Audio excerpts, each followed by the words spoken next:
যে আমার বাবা কি করলেন সেজন্য আমি দায়ী।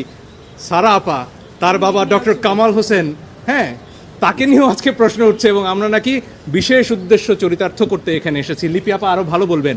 সেদিন সকাল 9:15 যেদিন কালকে আমরা তো এই পিটিশন দায়ের করলাম, লিপি আপা বললেন যে বাচ্চারা তো ডাক দিয়েছে রাস্তায় নামার, এদেরকে তো আবার গুলি করবে, আমরা কি কিছু করতে পারি না? এই একটা প্রশ্ন থেকে একজন আইনজীবী হিসেবে দায়বদ্ধতা থেকে আমরা এসেছি। আধা ঘন্টার মধ্যে পিটিশন ড্রাফট করে আমরা বলেছি যেভাবে পারে যে পারে যেন এই গুলিটা থামানোর চেষ্টা করা হয়। আমরা আমাদের সন্তানদের রক্ষা করার জন্য এসেছি। আমাদের 21 ধারা সংবিধানে যেখানে বলা আছে আমাদের সবার উপরে কর্তব্য রয়েছে যাতে আমাদের সংবিধান ঠিকমতো প্রয়োগ করা হয়, এই দায়িত্ব নিয়ে আমরা এখানে এসেছি, আর কোনো কিছু করার জন্য না। তো আমার মনে হয় আমাদের উপরে যেসব অনেক নোংরা কথা কোর্টের ভিতরে বলা হয়েছে। আরও একটা জিনিস আপনাদেরকে একটু বলতে চাচ্ছি, আজকে শুধু একটি আদালত না, অনেকগুলো আদালত আজকে চলার কথা ছিল। অনেকগুলো আদালতে শুধু আমরা যারা প্রাইভেট লয়ার আমরা থাকি না,